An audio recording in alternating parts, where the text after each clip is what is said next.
Hi everybody, this is Nacho from Nacho's Desert Driveway. An update. I finally pulled that open carrier out. It's still in the car. There's some of the spider gears. I had that pin that was stuck, or that bolt that holds that pin for the open carrier that holds the spider bolts and all that stuff. I had to get an angle grinder and cut it right where the pin is, so just to push it through and pull the spider gears out. As I was doing that, I realized I was short on parts. One of them being this tool from Radtech,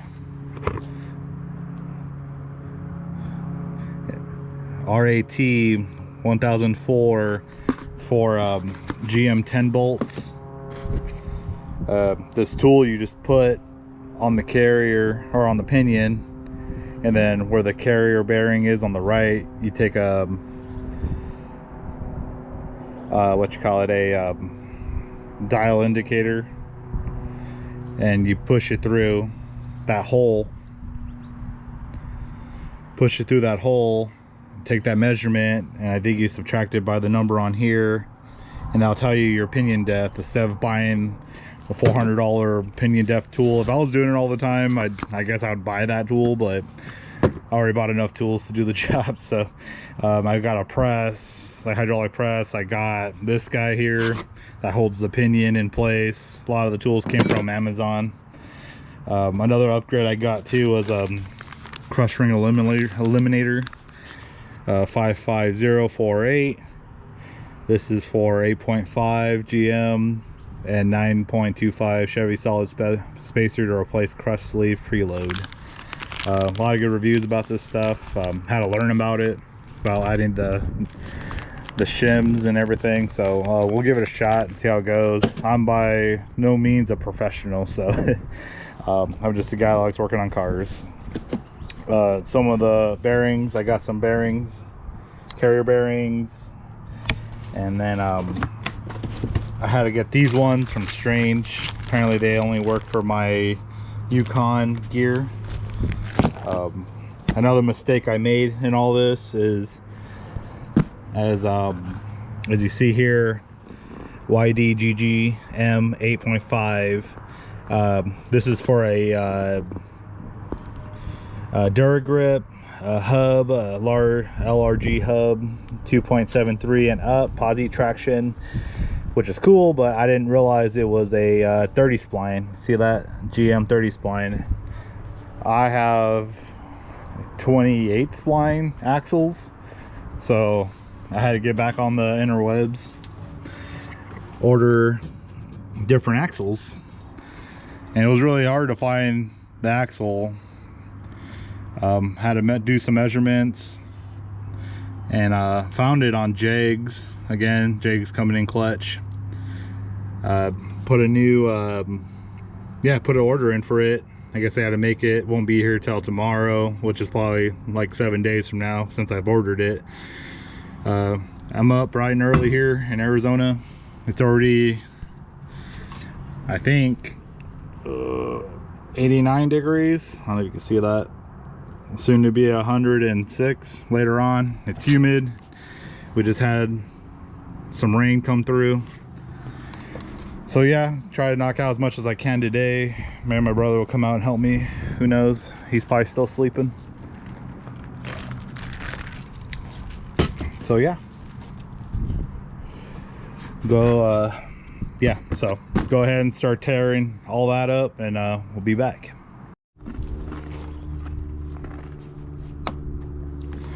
All right, everybody. So with my new Jegs press and this tool I bought from Amazon, bearing breaker,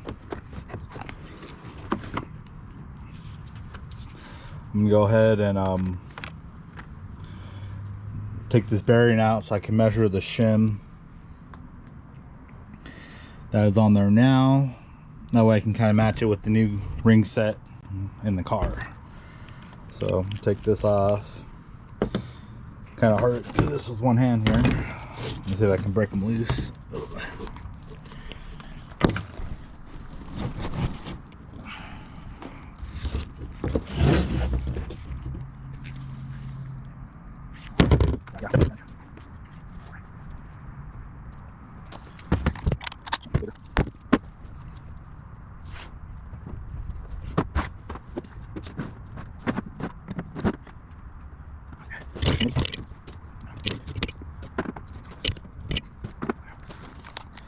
16 mil.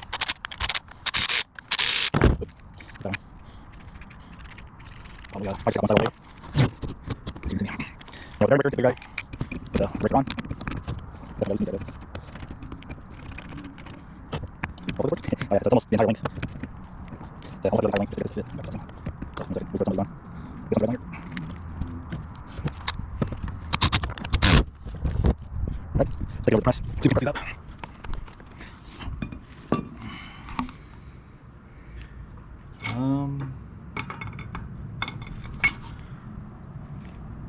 Loosen that some.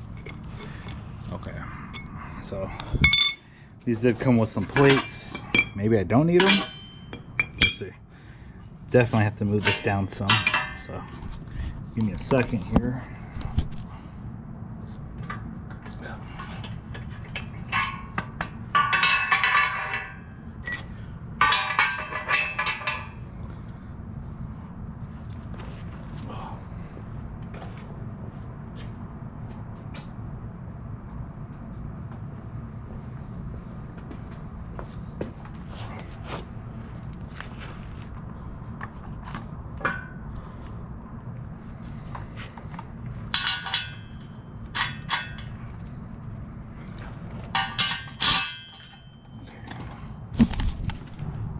Okay, so here's the deal.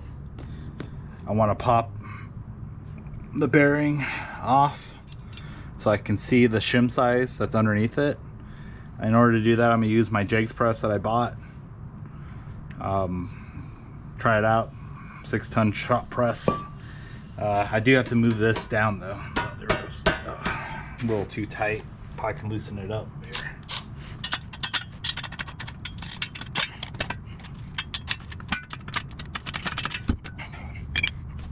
Might suck it together. Yeah, okay.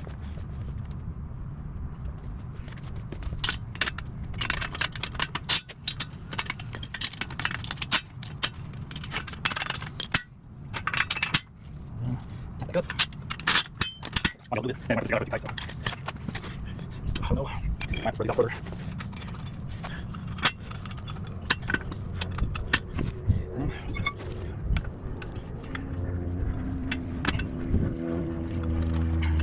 So, I guess I can. Let's see if I can bring this down a little bit.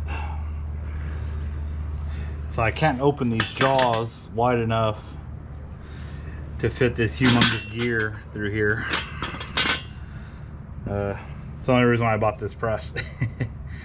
Was to pop this off, and now I can't. I think I can get longer bolts, but that's going back to the store again. Yeah, I'll get back to you guys here shortly.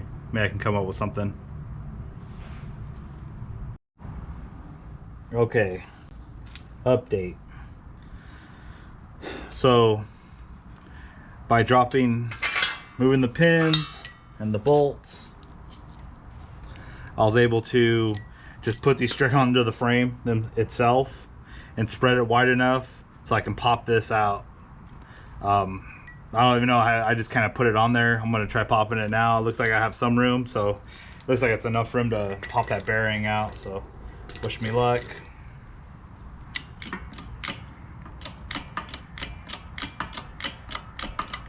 It looks like it's working.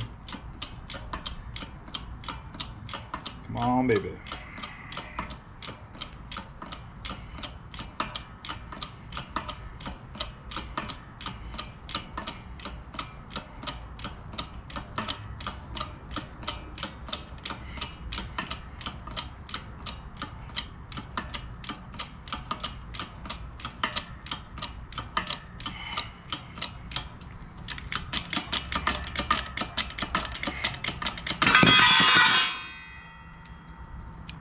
Well, as you see, it started working and then it finally separated. Let me see.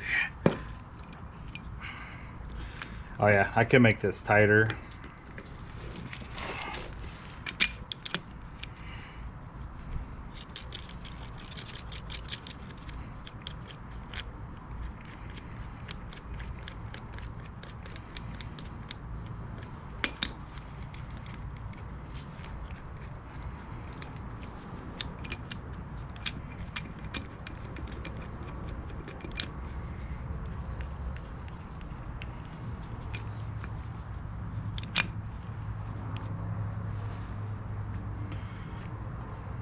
Okay, so let's see if I can maybe turn these around.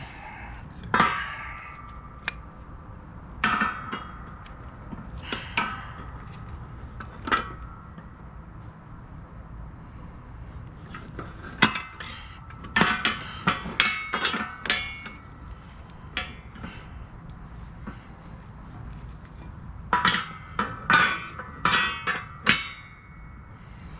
Back this up a little bit. I can pop it a little further up. I think it's right at that point where it's about to pop.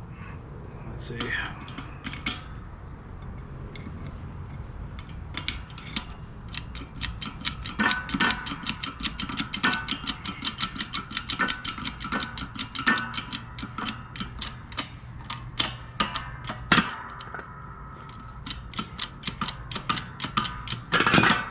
There we go. Pick it up. Okay. So, made it work. Got a little paranoid there. Didn't think it was gonna work. Remove the crush sleeve here. Bearing comes out. Yeah. Here it is, and here's the shim I'm kind of looking for. I'm going to measure this out. I'm going to grind all the inside out of here so I can use it as a checker bearing for the new set. And yeah, we'll go from there. But yeah, cool, it worked. So good job, Jake. $100. Little modifications. I think if I get longer bolts, maybe I could widen those, or I can do some customization. I don't know, maybe it'll be a future video or something, how to make this work for you, for your applications. But cool. Yeah, there it is. All right, everybody. So here is the bearing. I'm gonna round it off with a grinder tool. See if I can just take a couple thousandths off, so that way I could use it for as like a checker bearing.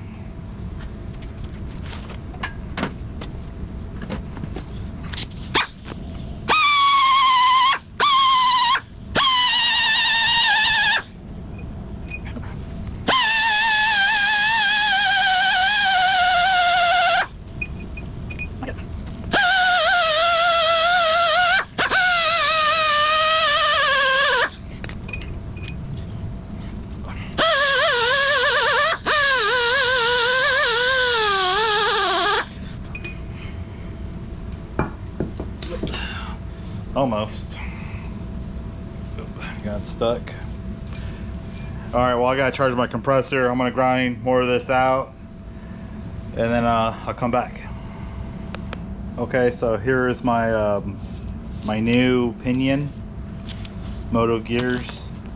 Like I said, I was grinding this down with my roto tool and ground the inside of the bearing out, so that way I can use it as a checker bearing, put some shims on here, and then kind of just, that way I'm not having to use the press to press these on and off and potentially damage the bearing. So yeah, see, that comes right off. So all right, we'll move on to the next part.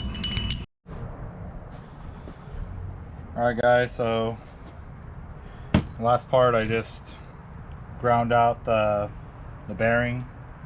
That way I can just slip it across over, and that way I don't have to press off the bearing every single time. I have my old shim. Some people go with, just measure the old shim, go by that, or simply just reuse the same shim. I could do that. This is an old shim. It does have some grooves in it and some wear and tear.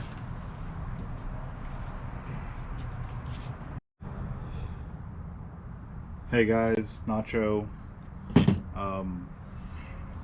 So right now, just kind of going through my pack here of bearings and shims. Under this bearing set is the shims. The original shim measures out to be 0.60, 0.60, and then measuring each and every one of these little shims that came with the pack. That's 0.26, 0.36, and then 0.50. I kind of want to refrain from using the same shim. I mean, it looks like it's okay condition. It does have little divots in it. I'm not sure that's normal in these shims, but we're measuring at 0.60. When you measure these two shims, they both measure at 0.30. Open it up again, check it. Yeah, 0.30, 0.30. That being said, I'll use these shims on my new pinion.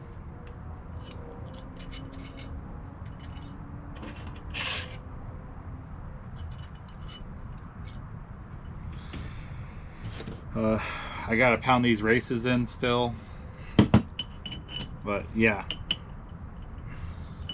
So we'll go from there. I'll save these shims over off to the side for now.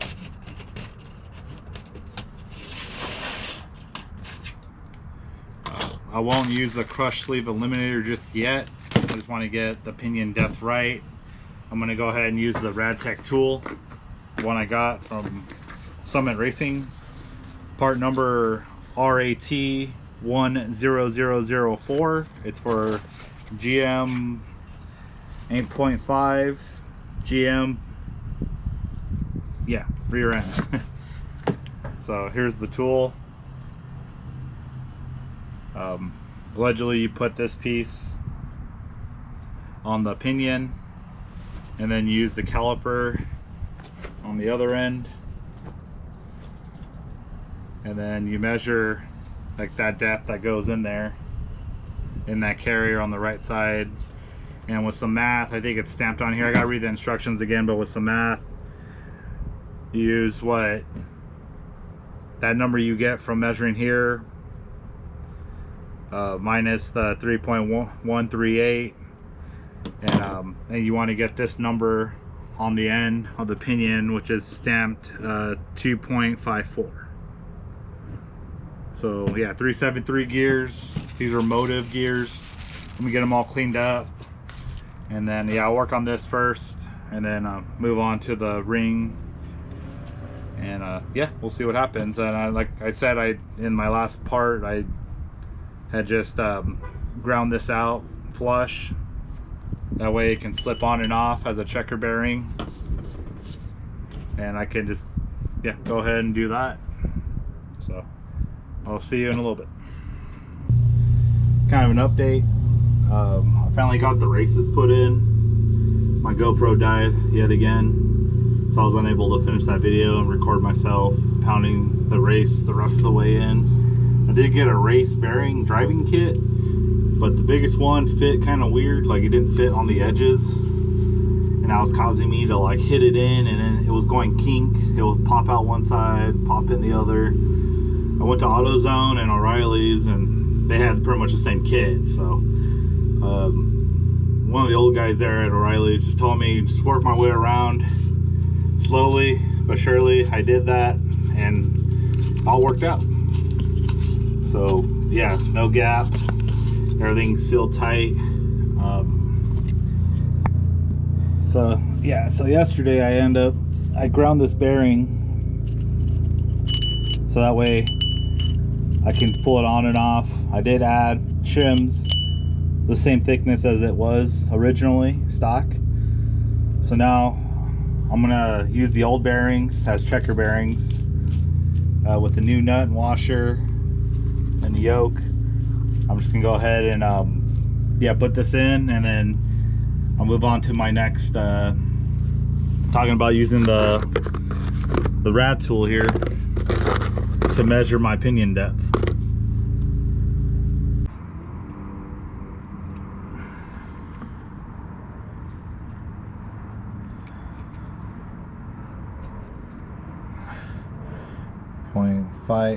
.5805. Let's go with that. 0.5805.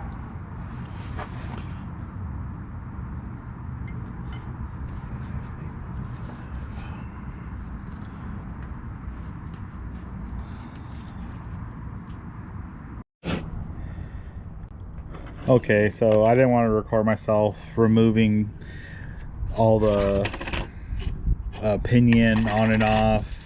I did try different shims, different size shims with different math, not different math, but just different shims really, to see if I can get close to that 254 number. I even did all this too with different shims and sizes in mine. But yeah, after doing it like 4 times, using the tool, like I was saying, the Radtech tool really helps. Centering it with this little peg right here. This measures inside where the carrier will go, one of the bearings. Pretty much centers it out. All I did was zero this out, turned it over, and then took the measurement on the inside. And I took that number and I subtracted it, the one that's on here, the Radtech number. I don't know if you can see it really, but the number is 3.138. So writing it down right here, getting that measurement was 5.680. When I put the dial calipers inside that hole, that's the number I got right there, 5.680. And then you subtract it by what's on the tool, printed on the tool, 3.138, and it brings me right there where I need to be, 2.542. On the pinion, it's printed out 2.54, so I figured this is close enough, and that's using the the 0.125 shim. So now that I have that all in place, I'm just gonna go ahead and press on the carrier's bearings, and then we can start doing patterns and stuff. So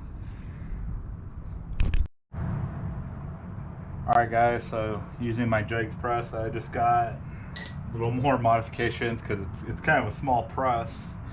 I took the pins out, nuts and bolts. I'm sure you can make adjustments, you can get longer bolts to make this work for bigger things, but right now I have it set up with the plates on the bottom here, and then laying on the flat side of the differential. This is a Yukon, let's see, Yukon differential 8.5 GM and 8.6 30 spline Dura grip locking hub for 2.73 and up posi traction gears. Put this in the camera here.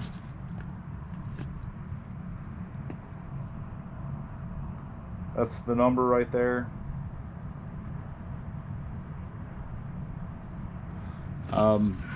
When I bought these, apparently I couldn't use the same bearings, so I had to buy these from Radtech.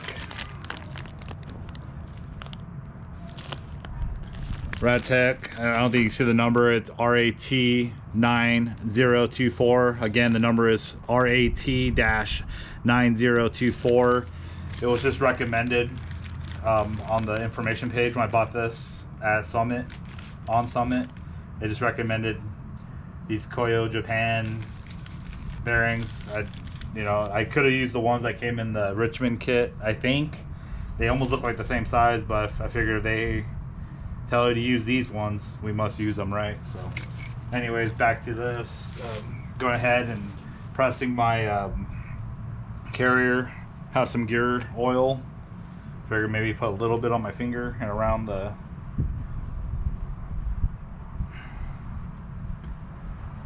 here. That way it's just not going on dry.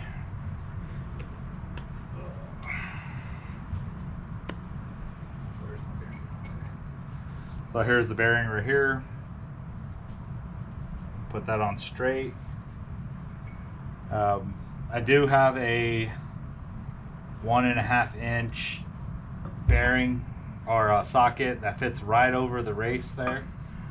So as I'm pressing this on, it should work. But first I'm gonna use the plate, try to get it straight on there.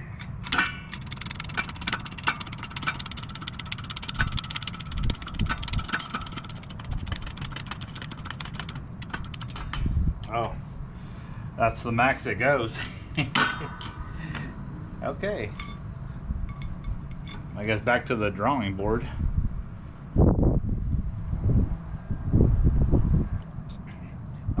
Maybe put this on there first. Give that a shot.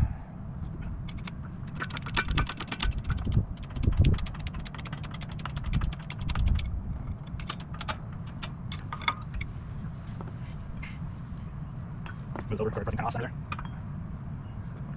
Or that makes sense. I think there's a wire needed. You never down springs though. Okay, so how to get a bigger socket. I got a Durass 1 3/4 12-point socket. I tried it on the other side, it fits right over it, so as long as I'm careful I should be able to push through all the way. But yeah, let me pick this up a little bit.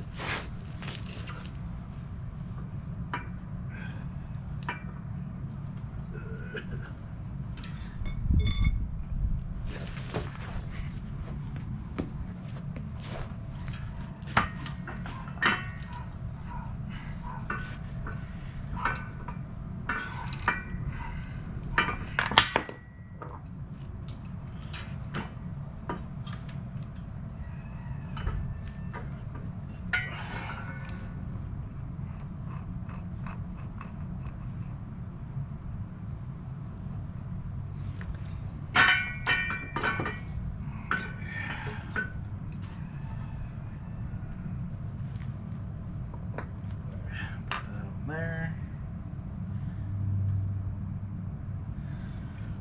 Scoot this over. Yes, I'm on the ground.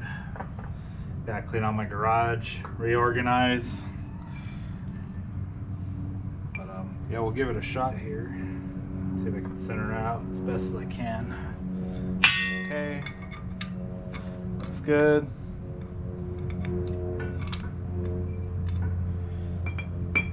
Sure I'm right over that way I don't destroy these bearings.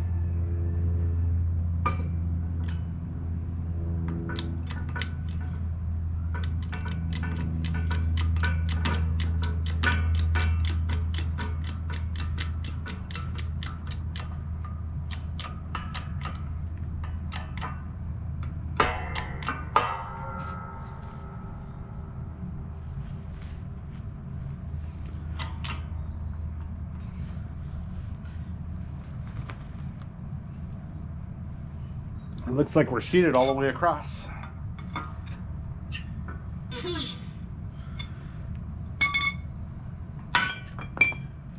Cool. Didn't destroy nothing. That's a plus. Alright.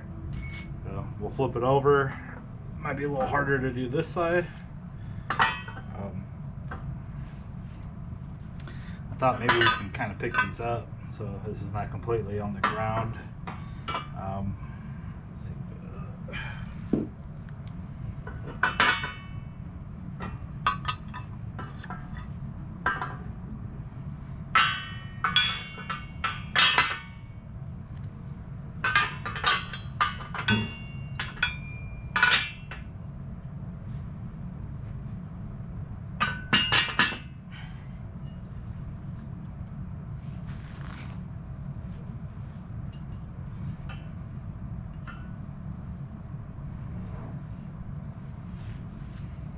Let me try that out.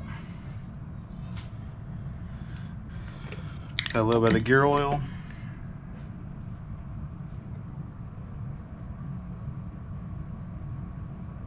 It says not to use grace because it can alter the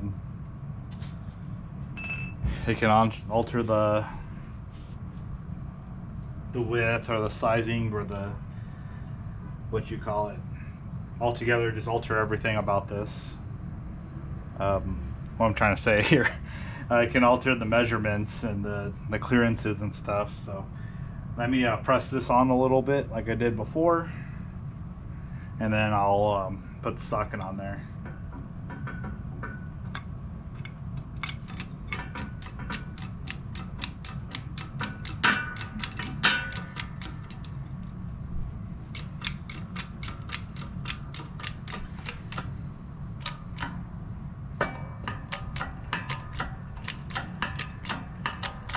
So go mostly on all the way. Okay, felt it stop. Back it up.